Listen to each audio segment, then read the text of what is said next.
면역모아 안녕하세요. 네, 오늘은 우리 공간복음 신약의 그 사복음서 중에서 공간복음과 요한복음에 대해서 지난번에 저희 다 공부를 했습니다. 그래서 오늘은 전체적으로 다시 한번 되짚어보는 그러한 시간을 갖겠습니다. 네, 먼저 우리 기도부터 하시겠습니다. 성부와 성자와 성령의 이름으로 아멘. 주님, 오늘도 당신의 말씀을 성경을 통해서 당신 앞에 더 나아가려고 합니다. 주님, 성령을 저희에게 보내주셔서 제가 당신의 말씀을 우리 외부 회원들에게 잘 전달할 수 있도록 마음을 열어주시고 입을 열어주십시오. 주님, 성경을 통해서 저희들은 당신께 한 걸음 더 나아갈 수 있습니다. 항상 성경 안에서 당신이 누구신지, 당신이 저희들에게 보내주는 그런 메시지가 무엇인지를 알아볼 수 있고 또 그 안에서 기쁨을 찾을 수 있는 저희들이 될 수 있도록 하여 주십시오. 항상 당신의 그 사랑 안에서 더욱더 당신을 찬미하고 당신께 영광을 드릴 수 있는 우리 외부회가 될 수 있도록 이끌어 주시고 이 모든 말씀 우리 주 예수 그리스도를 통하여 기도드립니다. 아멘. 성부와 성자와 성령의 이름으로 아멘. 네, 예수님은 하느님 나라를 선포하시고 사도들은 다시 그분이 선포하신 하느님 나라를 전하면서 그 이름을 복음이라고 했습니다. 그 후에 복음서라는 책들이 생긴 거죠. 그래서 복음 하면은 말 그대로 우리가 기쁜 소식을 말하는 겁니다. 그래서 예수님께서는 말씀을 통해서 회당에서 가르치시고 하느님의 나라를 그 복음을 선포하신 거죠.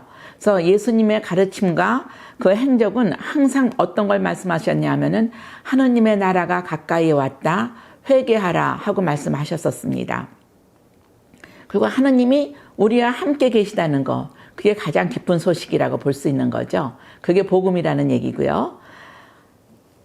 근데 예수님에 대해서 전혀 알지 못하는 이방인들에게 하나님의 나라가 가까이 왔다 회개하고 복음을 믿어라 하나님을 믿어라 하고 얘기를 할 경우에 그분들은 그 말씀을 전하시는 분이 누구인지를 알지 못합니다. 그래서 그런 말씀을 전하시는 그 예수가 누구인가 궁금하게 되는 거겠죠.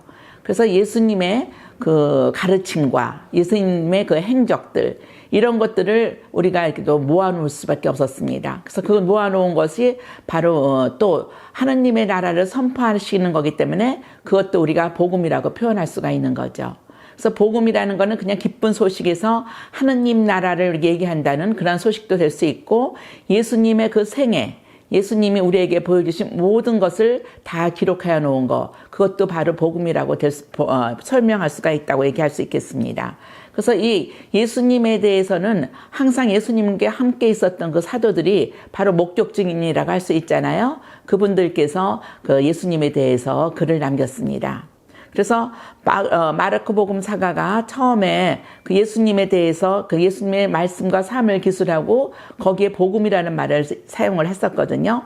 그 후에 그 예수님의 그 내용을 담은 그런 모든 책들을 우리가 복음서라고 표현을 합니다. 네, 간단히 복음서의 형성에 대해서 우리가 알아보겠습니다. 우리가 목격 증인들이 세상을 떠나게 되면서 예수님에 대해서 전해주는 그 이야기들을 기록하는 것이 필요해졌습니다. 이러한 자료들을 하나씩 엮음으로써 복음서가 형성이 되었는데요.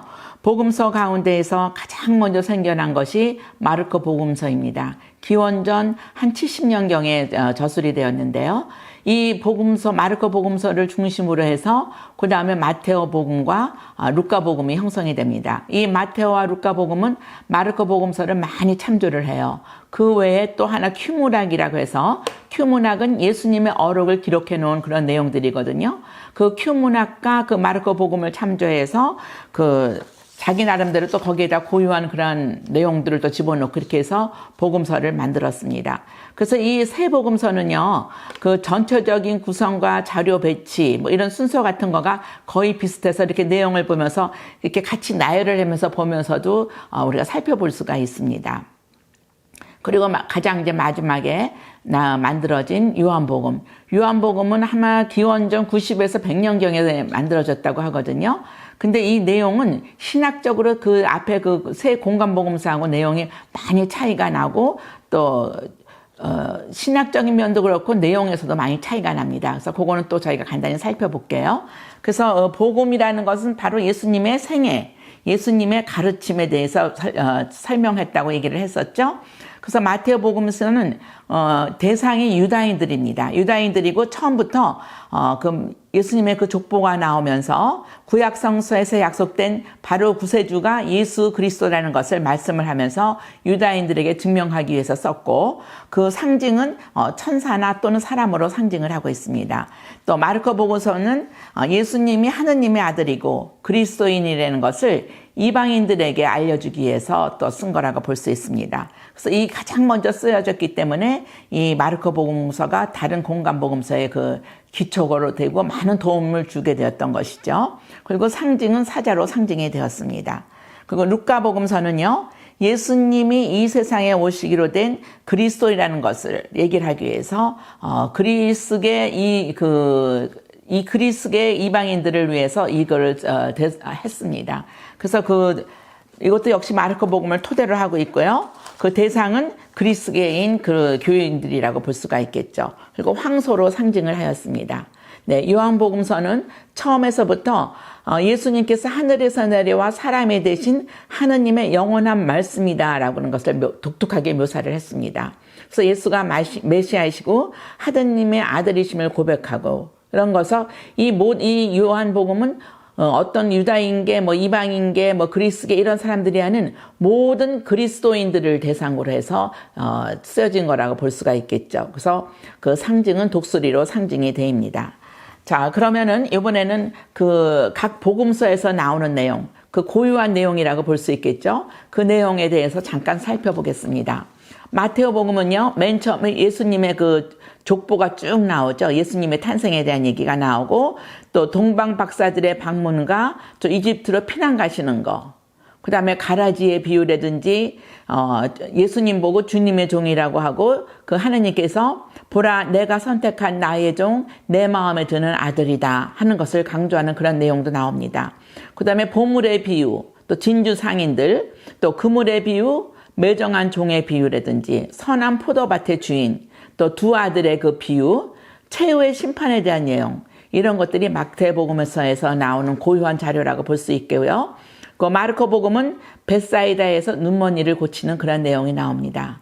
그 루카 복음에서는요, 세례자 요한의 출생의 그 예고와 예수님 탄생의 예고, 또 마리아가 엘리자벳을 방문하시고 거기서 마니피캇을, 그러니까 마리아의 그 노래라는 거, 마니피캇을 말씀을 하십니다.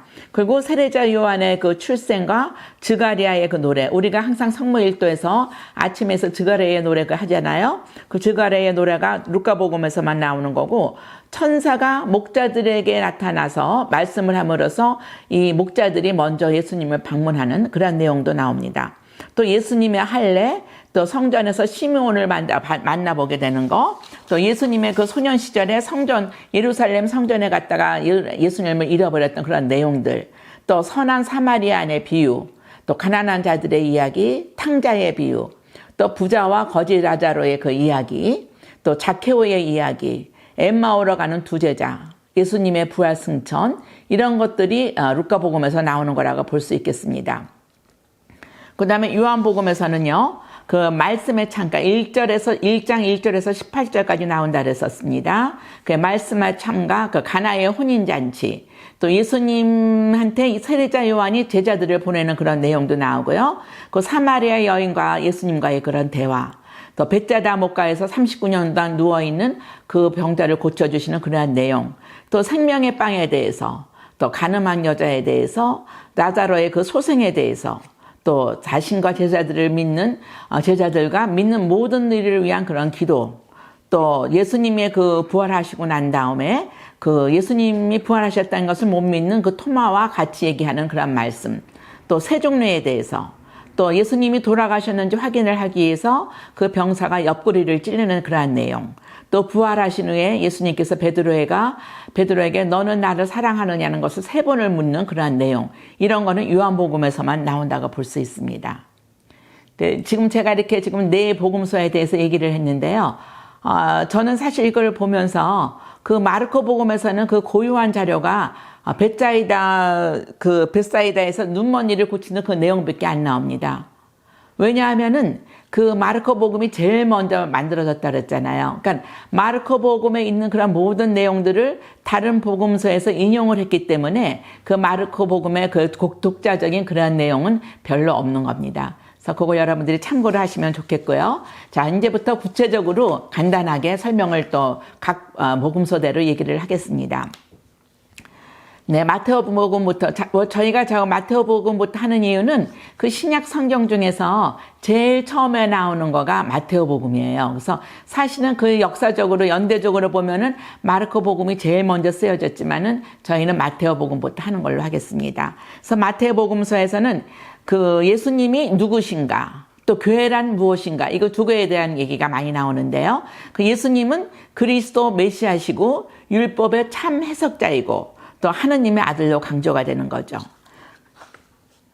그래서 그 마태복음에서는 그 하느님의 아들이라는 그 내용이 그 성령으로 잉태되시는 하느님 잉태되시고 하느님께서 친히 이는 내가 사랑하는 아들, 내 마음에 드는 아들이다라는 말씀을 하십니다. 그 교회라는 것은요, 교회, 여기서 다른 거가 중요한 것보다는 교회가 베드로를 기초로 하여 세워졌다는 게 지금 우리가 후대에 굉장히 큰 영향을 끼쳤다는 거. 지금 우리가, 교황님, 지금 이렇게 일대 교황님이 바로 베드로였잖아요. 그래서 쭉 이어져서 지금 우리 프랑시스코, 교황님까지 연결이 되는데요. 그래서 저희들은 모든 것을 뭐 전례라든지 해석이라든지 모든 거에 대한 것을 로마 교황청에서 나오는데도 그대로 우리는 따르고 또 그 복종을 하는 거죠. 그래서 그게 굉장히 그 교회라는 거가 중요하다는 것을 말씀을 드리겠습니다. 그래서 이렇게 그 교회는 이제는 그 유다인뿐만이 아니라 다른 민족 사람으로 구성된 그런 그리스도 교회가 바로 하느님의 새 백성이 되었다라는 것을 말한다고 볼 수가 있겠죠.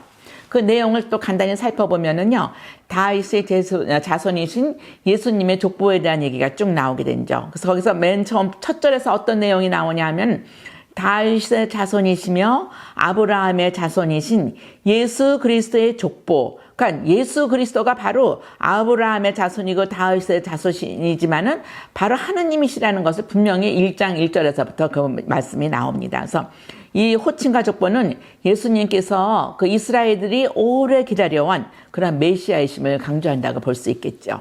그리고 동방 박사들의 그런 방문이 또 얘기가 나오는데요. 그 동방 박사가 예수님을 방문한다는 그 내용은 이제는 그 예수님의 탄생이 유다인들에게만 이어지는 것이 아니고 국한된 것이 아니고 이제는 모든 이 세상의 모든 민족들을 위해서 예수님이 탄생하셨다는 것을 알려주기 위해서 이렇게 암시하는 거라고 볼 수 있겠습니다. 그래서 예수님의 탄생은 모든 종족들에게 기쁜 소식이 되었다는 것을 얘기하는 거죠. 근데 이게 마태복음에서 보면은 그 동방 박사들이 하늘에서 그 별을 보고 멀리서 찾아오죠.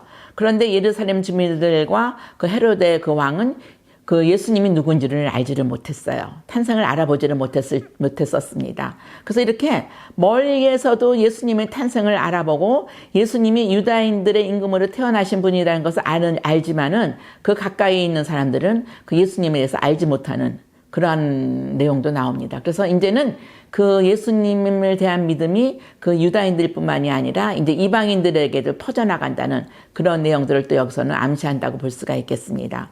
그리고 이렇게 해서 여기서 이제 세례자 요한에게 가서 회개하여라 하늘나라가 가까이 왔다 하고 세례자 요한은 예수님께 성령 물로서 세례를 주셨죠. 그래서 세례자 요한은 물로서 세례를 주지만은 우리 예수님께서 물과 성령으로 거듭 태어나게 하는 그러한 세례를 주는 거죠. 그래서 세례자 요한의 세례는 회개의 세례이고 우리 예수님의 그 세례는 물과 성령으로 태어나게 하기 때문에 다시 태어나는 하나님의 자녀가 되게 하는 그러한 세례라고 볼 수가 있겠습니다.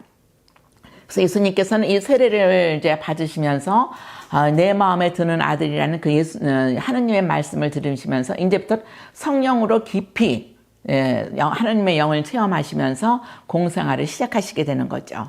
그래서 마태복음에서 보면 이 설교에서 보면은요, 제자들과 항상 함께 계실 적에 예수님께서는 설교를 하셨습니다. 그러니까 스승이라는 얘기죠. 그래서 그 내용 중에서 보면 이렇게 말씀을 마치시고, 말씀을 마치자, 뭐 말씀을 이렇게 끝나시자, 이런 식으로 해서 항상 말씀을 하셨다는 것을 강조하고 있습니다.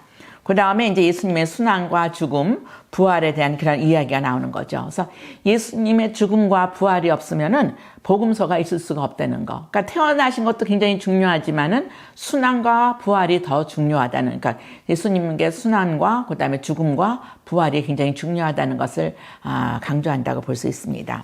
그래서 지금 이렇게 보면은 복음서에서는요, 예수님을 받아들이는 사람들과 받아들이지 않는 사람들에 대해서 계속 대조가 되는 거죠. 동방박사와 헤로데 대왕의 그 대조가 되는 거와 마찬가지로, 그 다음에 예수님은 상상설교에서 하늘나라가 무엇인지를 알려주셨고요. 또 기적을 통해서 당신이 누구이신지를 가르쳐 주셨습니다. 그 병자를 치유하시고 풍랑을 가라앉히시고 또 죄를 용서하심으로써 당신이 메시아임을 알게 했는데도 역시 이것을 보고도 유다인들은 또 기적을 보면서도 믿지를 않고 오히려 예수님을 그 마귀의 힘을 빌려서 이렇게 모든 기적을 베푼다라고 얘기를 하고 그 예수님을 죽일 그러한 음모를 꾸미고 계획을 세우게 되는 거죠. 네, 그 다음 마르코복음에 대해서 얘기를 하겠습니다. 그래서 마르코복음에서는 사람들이 예수님을 그리스도이시며 하느님의 아들로 이렇게 깨달아가는 그런 과정을 쭉 얘기를 한다고 볼 수 있겠죠. 맨 처음에는 놀라운 인물로서 생각을 하셨고, 그 다음에 예언자, 다시 태어난 예언자인가? 엘리야인가? 이런 식으로 하면서 예언자라고 또 생각을 하다가, 그 다음에 메시아, 하느님의 아들이라는 것을 고백을 하게 되고요. 그 다음에 그 고백을 누가 했냐면 제자들이 고백을 한 겁니다. 일반 사람들은 아직 고백이 안 되는 거예요. 그 다음에 이제 순환과 죽음을 겪고 부활하신 그런 사람의 아들이라고 해서 예수님이 메시아시고 그분에 대한 하느님의 계획도 얘기를 듣지만은 아직도 메시아라고 고백을 했지만 제자들도 그 말씀을 이해하지를 못하는 거죠. 그 다음에 이제 재림하실 분이라는 걸로 해서 설명이 된다고 볼 수 있습니다. 그래서 예루살렘에서의 순환과 그 부활 과정을 우리가 마르코 복음에서 보면은요, 예수님은 어린 나귀를 타고 예루살렘에 들어가는 거죠. 이거는 뭐냐 하면은 구약의 예언을 성취하는 그런 내용이라고 볼 수가 있습니다. 그리고 성전에서 그 장사꾼들의 그 탁자와 의자를 둘러엎고요, 강도들의 소굴을 아주 그냥 정화시킨 그러한 내용이 되고, 이 성전을 완전히 정화시키게 되는 건데, 이거는 뭐를 상징한다고요? 네. 그 예배가 이제는 성전에서는 이루어지는 게 아니고 이제 성전에서 드리는 예배는 끝나게 되었다는 것을 또 여기서는 말씀하신다고 볼 수 있겠죠. 이러므로 인해서 또 여기서는 이 율법학자들이 또 사제들과 함께 또 예수님을 죽이려고 하는 그런 음모가 계속 이어나가게 되는 거죠.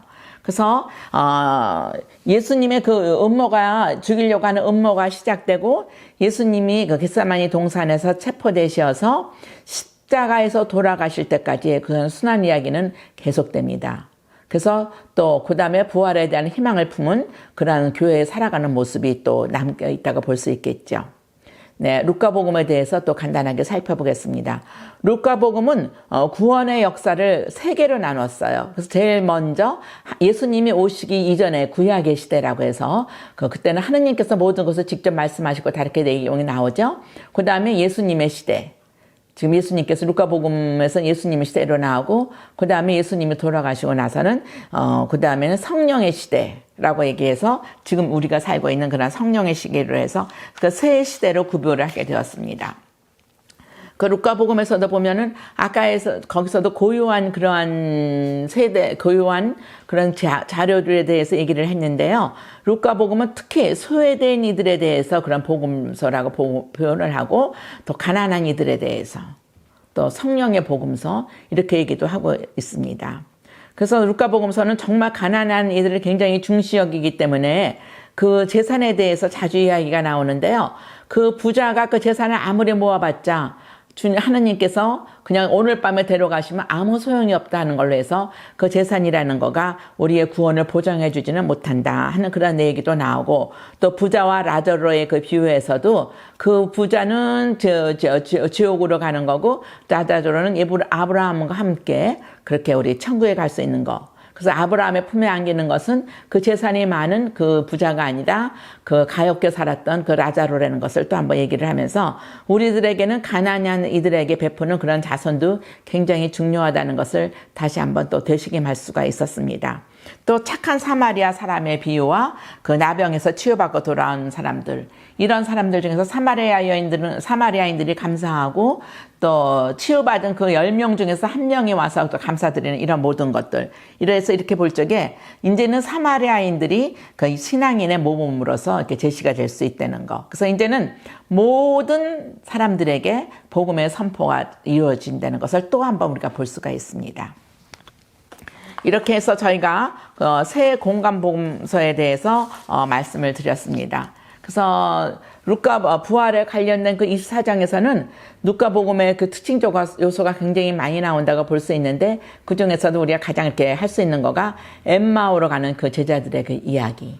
그게 굉장히 특징적인 거라고 볼 수 있겠죠. 그 다음에 예수님께서 다시 승천하셔서 오신다는 거, 승천하셔서 제자들에게 나타나시고 마지막에는 베타니아에서 승천하시는 것을 이렇게 여기서는 루카복음에서는 소개한다고 볼 수가 있겠습니다. 그리고 지금 이렇게 해서 우리가 복음서에 대해서는 말씀을 드렸고, 마지막 요한복음에 대해서 말씀을 드리겠습니다. 요한복음은요, 그 구조적인 그 내용으로 볼 적에 처음에는 표징이 나오고 그 다음에는 영광으로 표현된다고 얘기를 했었던 거 혹시 기억나시나요? 그래서 표징은 1장 1절에서부터 18절까지는 그 말씀에 대해서 로고스 찬미가라고도 하고 말씀의 창가라고도 하면서 예수님이 누구시라는 것을 처음부터 정확하게 표현을 하죠. 그래서 하나님 한 처음에 1장 1절에서 보면은 한 처음에 말씀이 계셨다. 말씀은 하나님과 함께 계셨는데 말씀은 하느님이셨다 해서 하느님의 말씀이 계셨다는 게 2번이 나옵니다. 그리고 맨 처음부터 함께 계셨다고 해서 예수님은 이 세상이 창조되기 전부터 하느님과 함께 계셨다는 그 선제 사상, 먼저 앞서 계셨다는 그러한 사상이 여기서 나온다고 볼 수가 있겠죠. 그래서 예수님께서 누구시라는 것을 여기서부터는 1장 1절에서부터 가리지를 않습니다. 숨기지를 않습니다. 처음부터 말씀을 하십니다. 그 다음에 그 표징이 계속되죠. 12장까지 표징, 요한복음에서는 12개의 표징이 나옵니다. 아니, 12개가 죄송합니다. 7개의 표징이 나옵니다. 7개의 표징은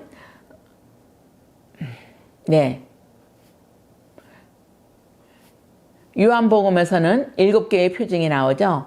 그래서 제일 먼저 가나에서의 그 혼인잔치부터 시작을 해서 7개의 표징이 나옵니다. 그런데 이렇게 7개의 표징이 나오지만은 그분을 알아보지 못하는 사람들은 계속 알아보지 못합니다. 그래서 예수님께서는 그 12장에서 이렇게 나와요. 복음사가가 예수님께서는 그들 앞에서 그토록 많은 표징을 일으키셨지만 그들은 그분을 믿지 않았다. 이렇게 해서 바로 믿는 이들과 믿지 않는 이들이 또 갈라서게 된다는 것을 말씀을 드리는 거죠. 그래서 이렇게 보면은 그 사복음서에서 전체적으로 볼 적에 예수님을 믿는 사람들과 예수님을 믿지 않는 사람들에 대한 나뉘어짐을 강조하고 있습니다.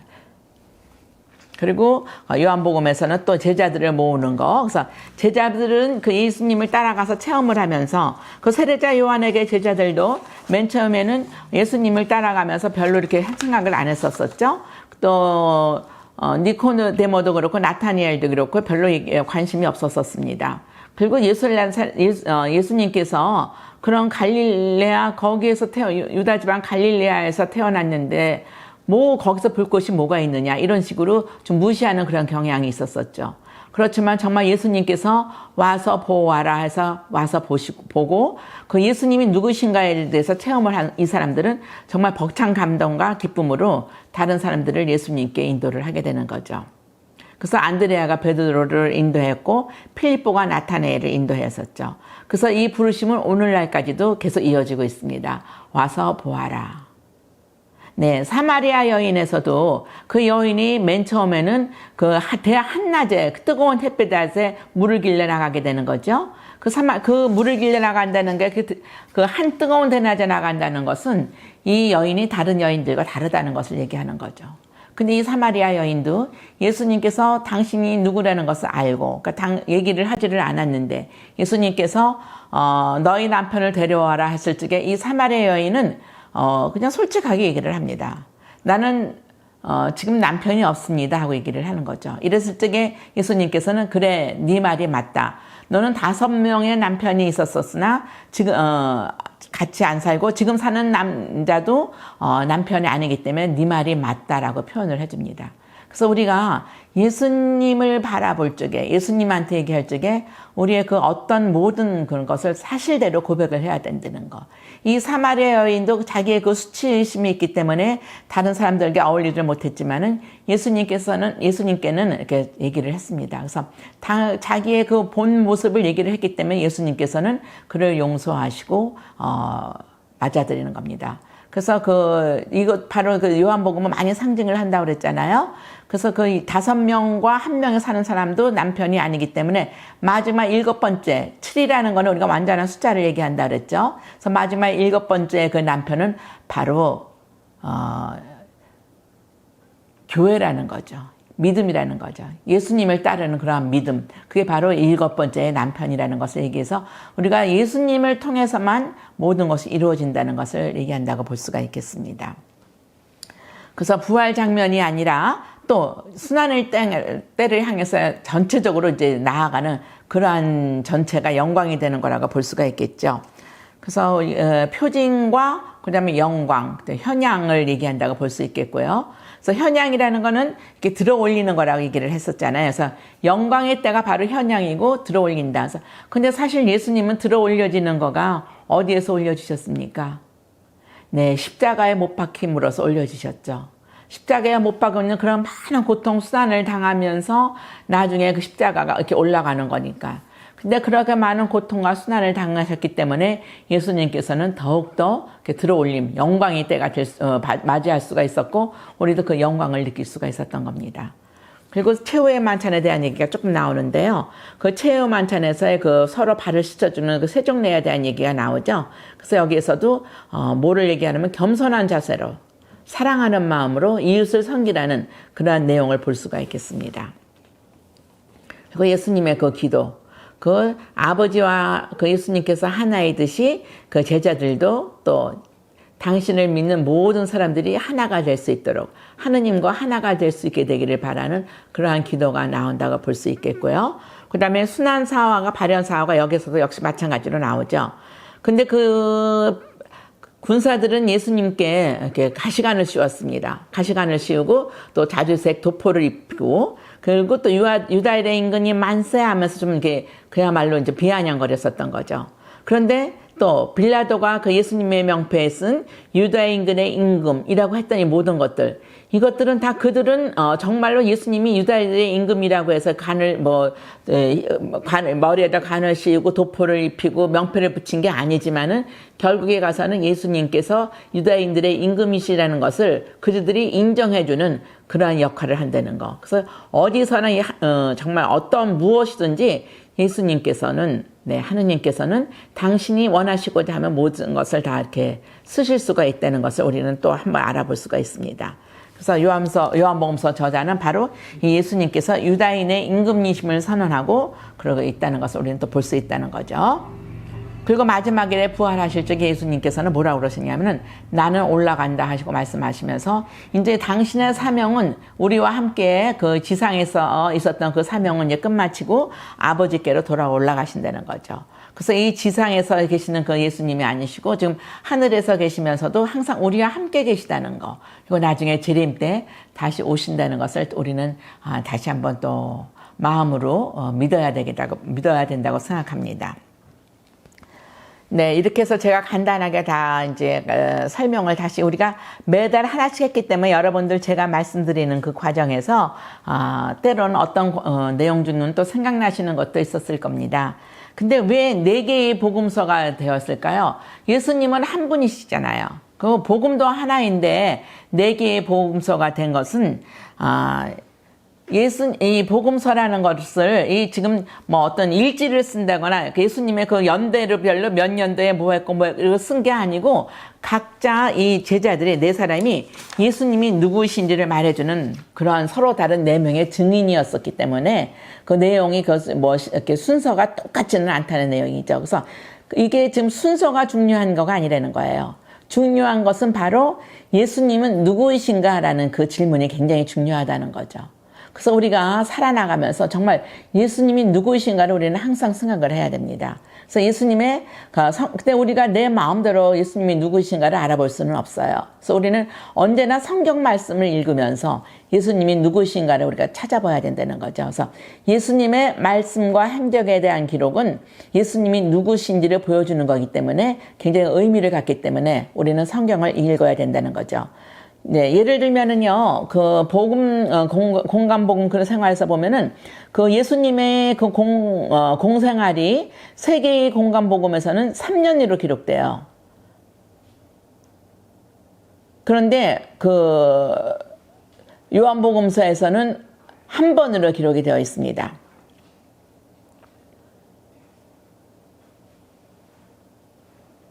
네.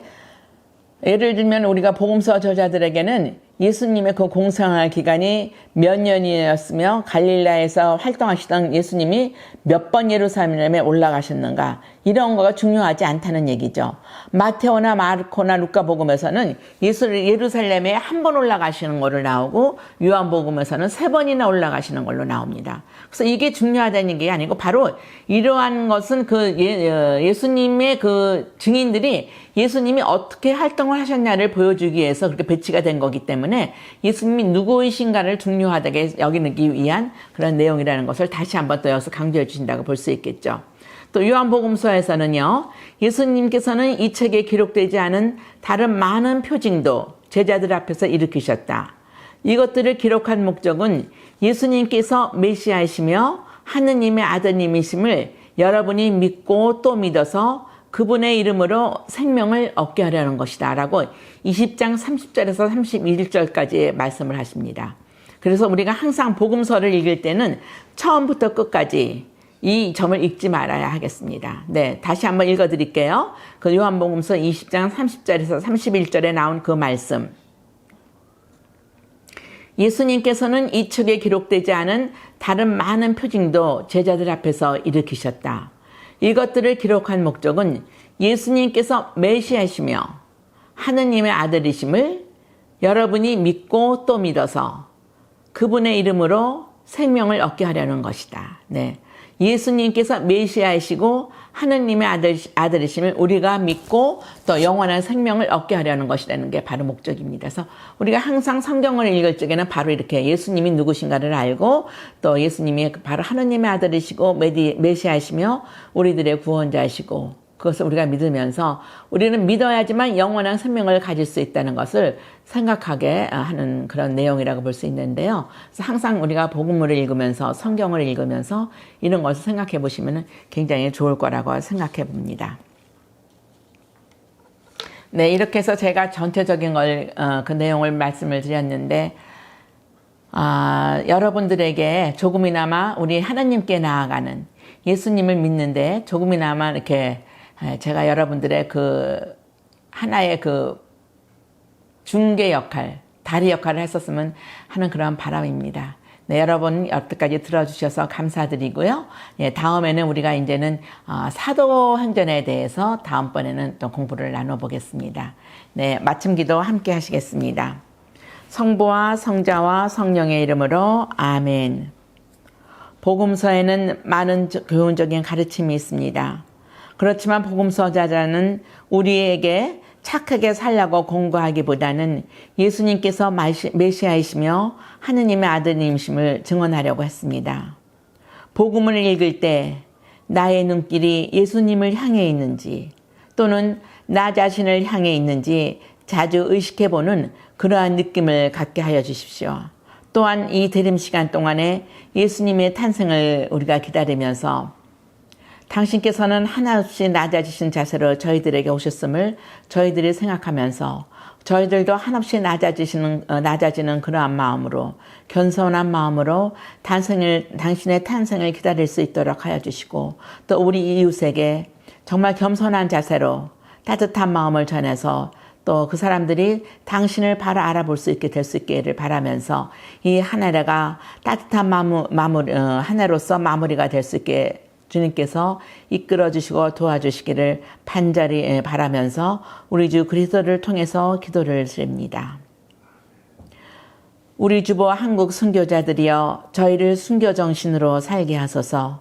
예수님, 이것이 주님을 사랑하고 죄인들의 회개를 위하며 말에 하자 없으신 성심께 끼친 욕을 배상하는 것이옵니다. 아멘. 성부와 성자와 성령의 이름으로 아멘.